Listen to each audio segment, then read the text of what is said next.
Hi, my name is Nalinne. This is Amoeba Savant. I'm reading The Prince, Chapter 7, concerning new principalities which are acquired either by the arms of others or by good fortune.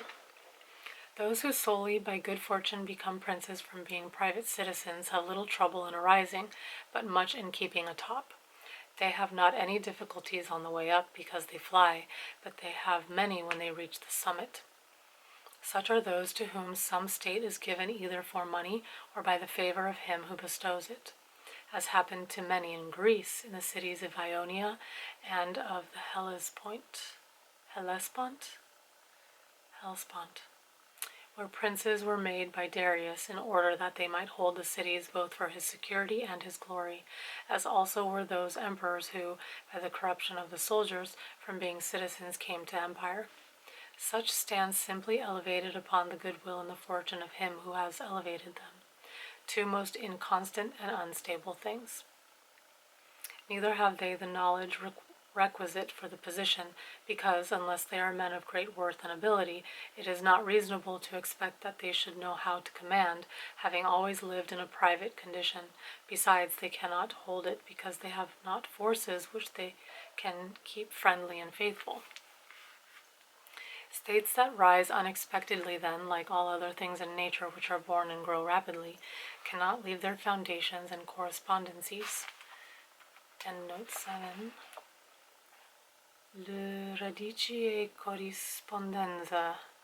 Their roots, i.e. foundations, and correspondencies or relations with other states, a common meaning of correspondence and correspondency in the 16th and 17th centuries. Fixed in such a way that the first storm will not overthrow them, unless, as it is said, those who unexpectedly become princes are men of so much ability that they know they have to be prepared at once to hold that which fortune has thrown into their laps, and that those foundations which others have laid before they became princes, they must lay afterwards. Concerning these two methods of rising to be a prince by ability or fortune, I wish to adduce two examples within our own recollection, and these are Francesco Sforza, born 1401, died 1466. He married Bianca Maria Visconti, a natural daughter of Filippo Visconti, the Duke of Milan, on whose death he procured his own elevation to the duchy.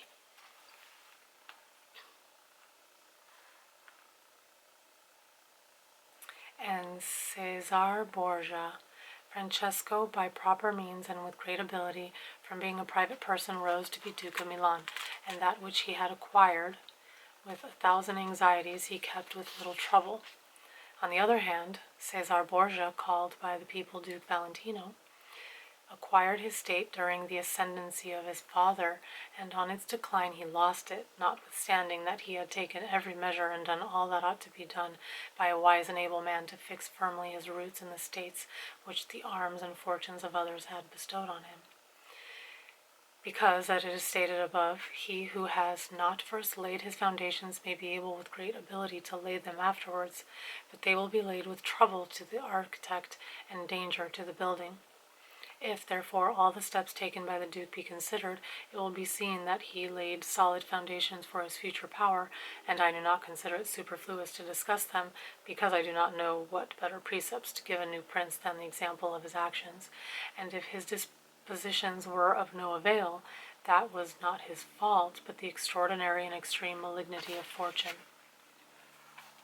Alexander VI, in wishing to aggrandize the Duke, his son, had many immediate and prospective difficulties.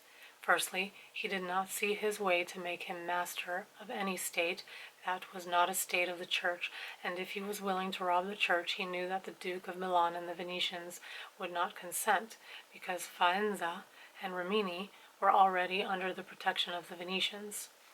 Besides this, he saw the arms of Italy, especially those by which he might have been assisted, in hands that would fear the aggrandizement of the Pope, namely the Orsini and the Colonnesi and their following. It behoved him, therefore, to upset this state of affairs and embroil the powers, so as to make himself securely master of part of their states. This was easy for him to do because he found the Venetians, moved by other reasons, inclined to bring back the French into Italy. He would not only not oppose this, but he would render it more easy by dissolving the former marriage of King Louis. Therefore the king came into Italy with the assistance of the Venetians and the consent of Alexander. He was no sooner in Milan than the Pope had soldiers from him for the attempt on the Romagna, which yielded to him on the reputation of the king. The Duke, therefore, having acquired the Romagna and beaten the Colonnesi, while wishing to hold that and to advance further, was hindered by two things. The one, his forces did not appear loyal to him. The other, the goodwill of France.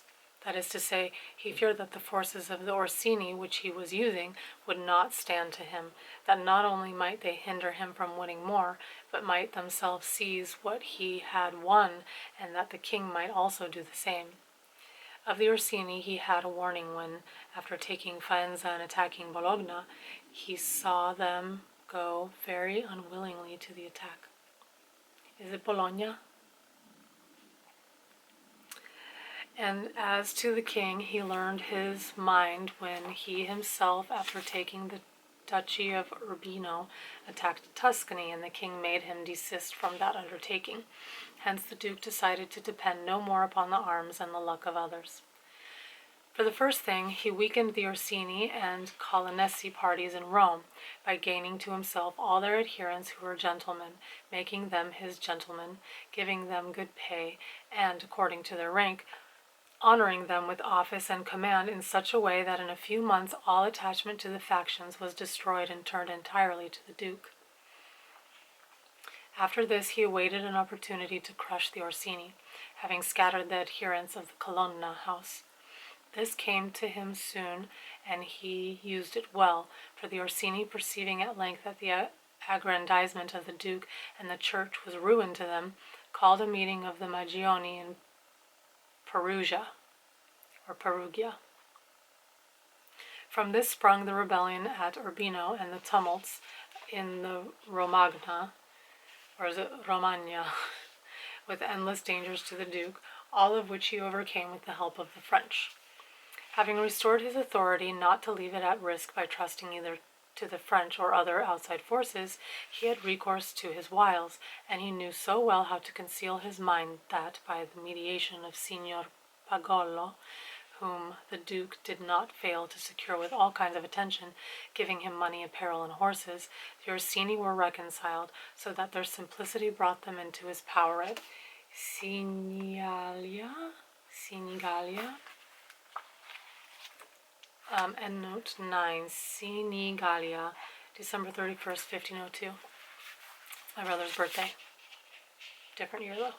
Having exterminated the leaders and turned their partisans into his friends, the Duke laid sufficiently good foundations to his power, having all the Romagna and the Duchy of Urbino and the people now beginning to appreciate their prosperity, he gained them all over to himself, and as this point is worthy of notice and to be imitated by others, I am not willing to leave it out.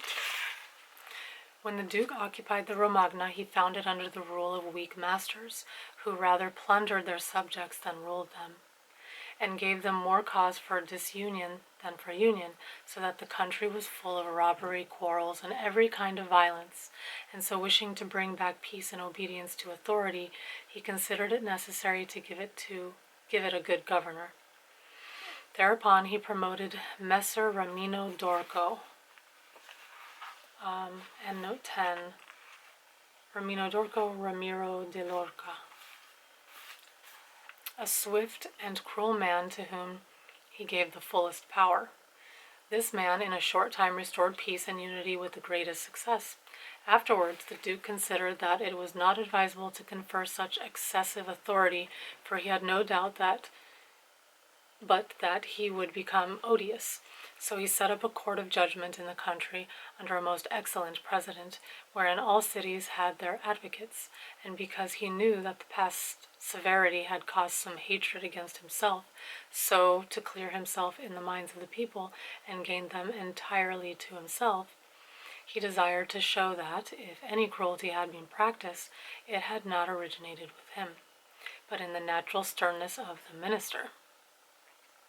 Under this pretense he took Ramiro, and one morning caused him to be executed, and left on the piazza at Cesena with the block and a bloody knife at his side. The barbarity of this spectacle caused the people to be at once satisfied and dismayed. But let us return whence we started. I say that the Duke, finding himself now sufficiently powerful and partly secured from immediate dangers by having armed himself in his own way, and having in a great measure crushed those forces in his vicinity that could injure him if he wished to proceed with his conquest, had next to consider France, for he knew that the king, who too late was aware of his mistake, would not support him. And from this time he began to seek new alliances and to temporize with France in the expedition which she was making towards the kingdom of Naples, against the Spaniards who were besieging Geta. It was his intention to secure himself against them, and this he would have quickly accomplished had Alexander lived. Such was his line of action as to present affairs. But as to the future, he had to fear, in the first place, that a new successor to the church might not be friendly to him, and might seek to take from him that which Alexander had given him. So he decided to act in 4 ways. Firstly, by exterminating the families of those lords whom he had despoiled, so as to take away that pretext from the Pope. Secondly, by winning to himself all the gentlemen of Rome, so as to be able to curb the Pope with their aid, as has been observed. Thirdly, by converting the college more to himself. Fourthly, by acquiring so much power before the Pope should die that he could by his own measures resist the first shock. Of these 4 things, at the death of Alexander, he had accomplished 3. For he had killed as many of the dispossessed lords as he could lay hands on, and few had escaped. He had won over the Roman gentlemen, and he had the most numerous party in the college. And as to any fresh acquisition, he intended to become master of Tuscany, for he already possessed Perugia, and Piombino, and Pisa was under his protection. And as he had no longer to study France, for the French were already driven out of the kingdom of Naples by the Spaniards, and in this way both were compelled to buy his goodwill, he pounced down upon Pisa. After this, Lucca and Siena yielded at once, partly through hatred and partly through fear of the Florentines, and the Florentines would have had no remedy had he continued to prosper, as he was prospering the year that Alexander died. For he had acquired so much power and reputation that he would have stood by himself and no longer have depended on the luck and the forces of others, but solely on his own power and ability. But Alexander died 5 years after he had first drawn the sword. He left the Duke with the state of Romagna alone consolidated, with the rest in the air. Between 2 most powerful hostile armies, and sick unto death. Yet there were in the Duke such boldness and ability, and he knew so well how men are to be won or lost.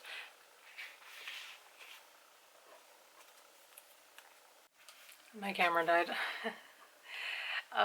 Yet there were in the Duke such boldness and ability, and he knew so well how men are to be won or lost, and so firm were the foundations which in so short a time he had laid, that if he had not had those armies on his back, or if he had been in good health, he would have overcome all difficulties. And it is seen that his foundations were good.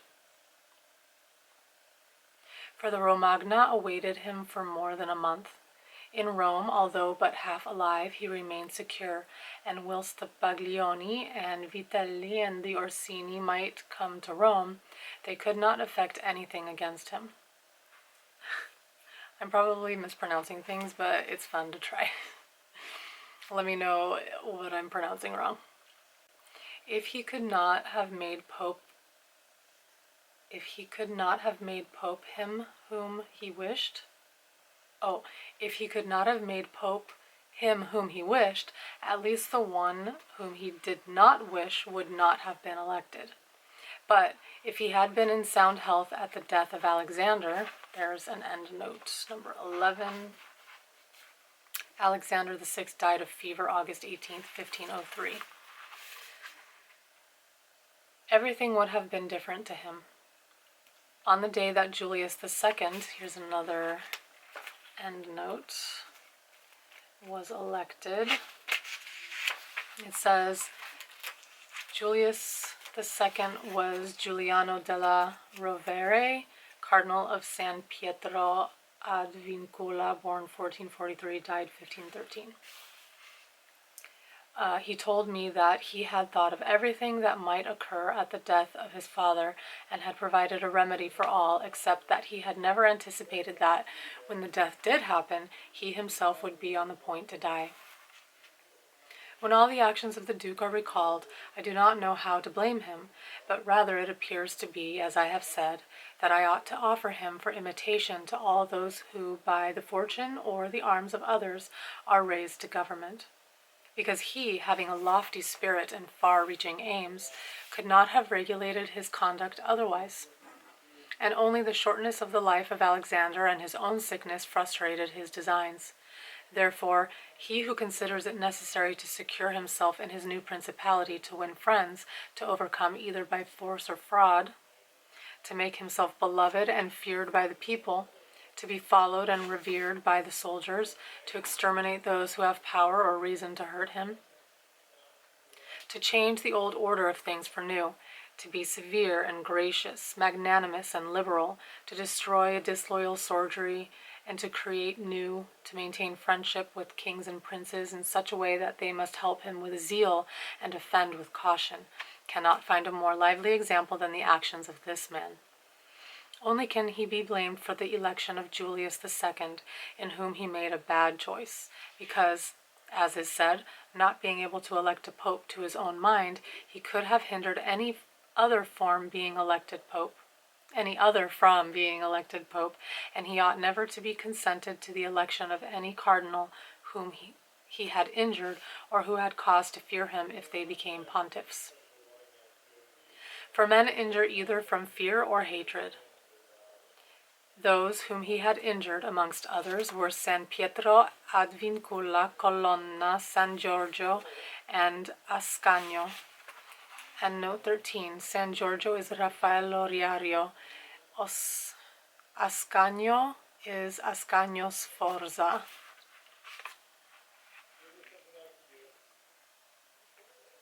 The rest in becoming pope had to fear him, Rouen and the Spaniards excepted, the latter from their relationship and obligations, the former from his influence, the kingdom of France having relations with him. Therefore, above everything, the Duke ought to have created a Spaniard pope, and, failing him, he ought to have consented to Rouen and not San Pietro ad Vincula. He who believes that new beliefs will cause great personages to forget all old injuries is deceived. Therefore the Duke erred in his choice, and it was the cause of his ultimate ruin. And that was chapter 7. Please subscribe, and I'll see you in the next video where I read chapter 8 of The Prince by Machiavelli.